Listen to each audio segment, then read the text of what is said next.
Symbolism, simpleism, simple symbols. A simple shape that says a lot. We have many symbols that we use every day. Some that aren't used every day. But maybe it would be good if they could use them every day, if people understood symbolism properly. And if all of our symbols that we use maintain their integrity. Now we have symbols which are simple in appearance and design. We have some more complicated symbols, but I want to talk about the more simple ones in their appearance, but the varying degrees of complexity in their meanings. And what I mean by this is comparing common knowledge, everyday symbols, like phonetic symbols such as the alphabet, English and Greek and what forth. All alphabets really, but since I'm speaking English, I'll talk about English. And we have these 26 or whatever, 26 letters in the alphabet, which each represent a sound. And beyond that, they don't have much more everyday use or meaning. But in order for these symbols to function, it's crucial that we agree upon what these symbols mean and represent. And although that they're only used for phonetics, the integrity must remain. And what I mean by that is that we say A equals the A sound, B equals the B sound, and D, D, F, F, and so on and so forth. And we can use these symbols, which are relatively simple in design, and piece them together to make some more complex symbolism, which we would call words. But in order for these words to be intelligible, the symbols must be used correctly. So let's say, for example, we want to say dog or write dog. We must have D-O-G, and everyone must agree that D says D, O says O, and G says G. D-O-G, dog. If we didn't agree on what those letters meant, we'd have no way of understanding what that three-letter word was supposed to be. Like, if we were to move on from there and put our sentences together using these collections of symbols as words, using combinations of words to make these sentences and phrases, we can create symbolism with a little bit more complexity because there are more symbols involved, and they also hold more meaning by putting all these several symbols together. So the more symbols, the more that we say, the more that we are saying rather. But what we can also do when we get a little bit more advanced, should say, like we talk about a little bit more advanced symbolism, we could have a single symbol which might be explained, its meaning might be explained by using several words or maybe even several sentences and phrases. This symbol might mean many things. And I don't mean many different things, but have a multiple, I don't mean multiple interpretations, but it could mean more than just one word or one sentence, say.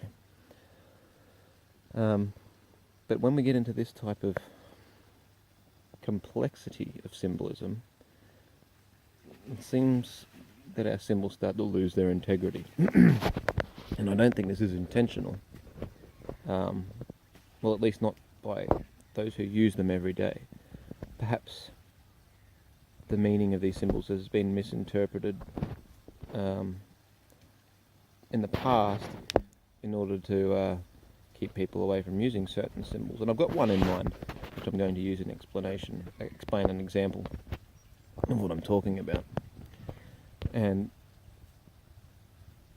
the symbol that I'm talking about, it's a little bit of a taboo topic to talk about with most people, normies and what forth.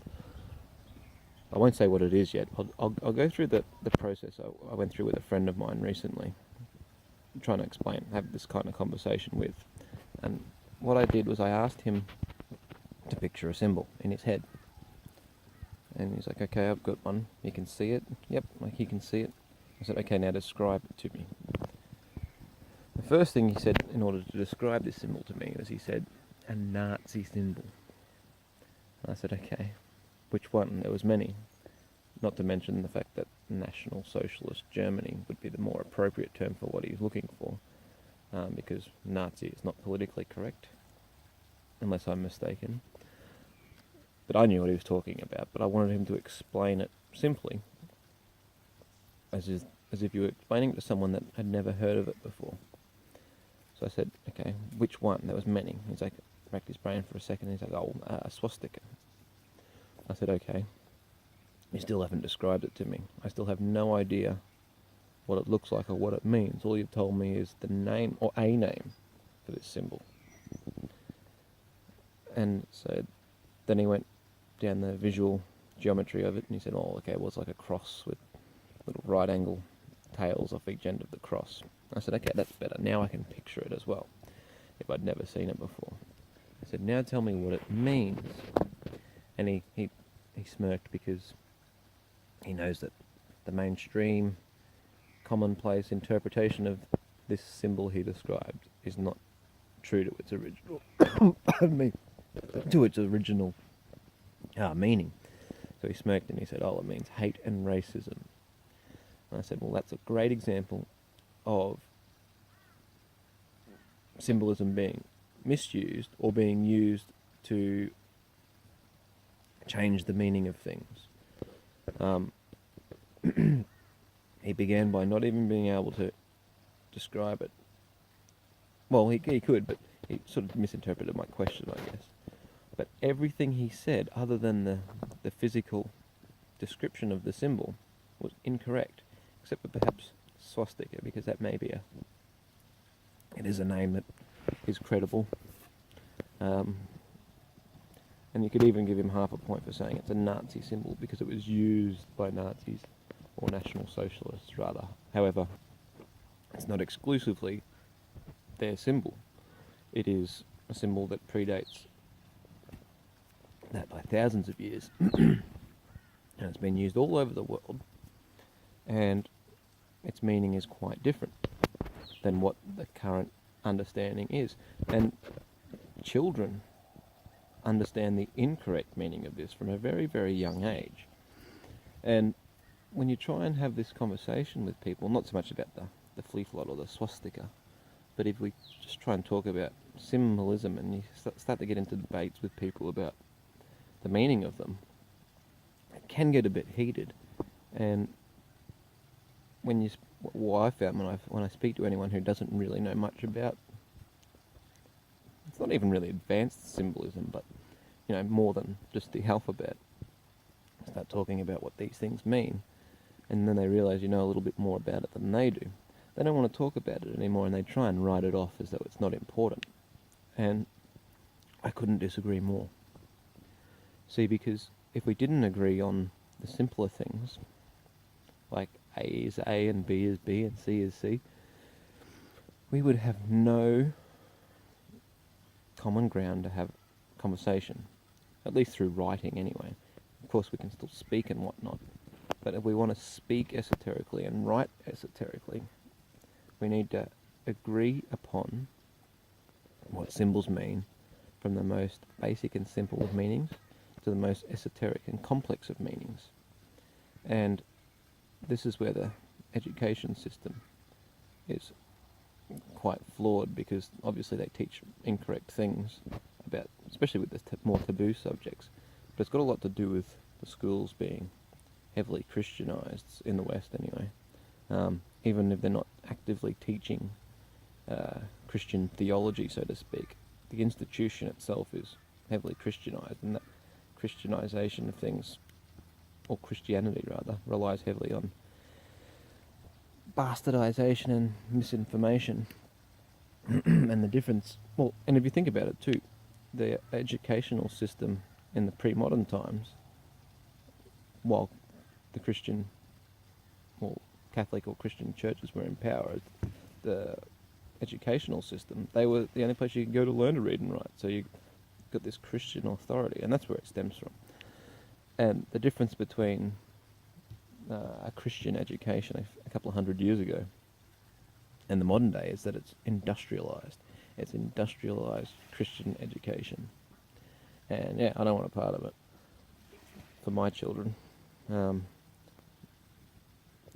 Because it's all these subtle little things, especially when we talk about symbolism.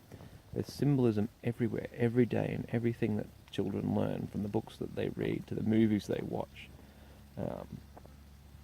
And to trust what a supposed educator or teacher is teaching children about the meaning of things, there's a lot of misinformation out there.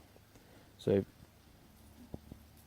children have the ability to understand the meaning of symbols in a manner of, what I mean is like one symbol that says several words or has many meanings. Like, for example, a swastika. Or they look at a cross and they see, oh, that means Jesus and the church and whatnot. All this type of thing. They can understand this perfectly well, so they can understand the true meanings just as easily. It's just a matter of what we surround them with, or who we surround them with, and who we allow to influence them. I'm going to make another video because this is getting a bit long, and there's something related to this I want to talk about as well, but I'm going to keep it short, so I'll stop it there for the minute, and I'm going to make a Symbolism Part 2 in a minute.